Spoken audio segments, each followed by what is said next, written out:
जब हामीले म्यापमा है जिपिएसमा कहीँ जानुको लागि हामीले आफ्नो डेस्टिनेसन जब हामीले त्यहाँनिर फिड गर्छौँ तब त्यो जिपिएसले हामीलाई आफै रुट डाइरेक्ट गर्छ, हामीलाई आफै क्यालकुलेट गरेर हामीलाई सही बाटो देखाउँछ क्या त्यो हाम्रो डेस्टिनेसनसम्म पुग्नुको लागि होइन।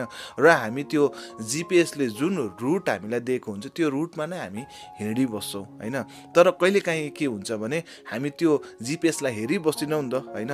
तब जब जिपिएसले हामीलाई लेफ्ट मुड्नु राइट मुड्नु जब हामीलाई भनेको हुन्छ तब के हुन्छ, हामी बिर्सी पठाउँछौँ है। हामीलाई थाहै हुँदैन क्या कति बेला लेफ्ट मुड्नु भनेको थियो, हामीले त्यो लेफ्ट मुड्ने जग्गालाई छोडेर हामी अगाडि गइसकेको हुन्छौँ होइन। तब जिपिएसले हामीलाई त्यो रङ भोइस भन्दैन क्या होइन, त्यो फर्केर फेरि वापस जा र वापस गएर त्यहाँनिर राइटै मोड्नुपर्छ आफ्नो डेस्टिनेसनसम्म पुग्नुको लागि, कहिले पनि भन्दैन हामीलाई होइन। जब हामी बिर्सेर अगाडि गइ पठाउँछौँ तब जिपिएसले फेरि हाम्रो डेस्टिनेसन कहाँ जानु छ त्यो बाटोलाई फेरि रिक्यालकुलेट गर्छ क्या, रिक्यालकुलेट गरेर नयाँ बाटो तयार गर्छ होइन।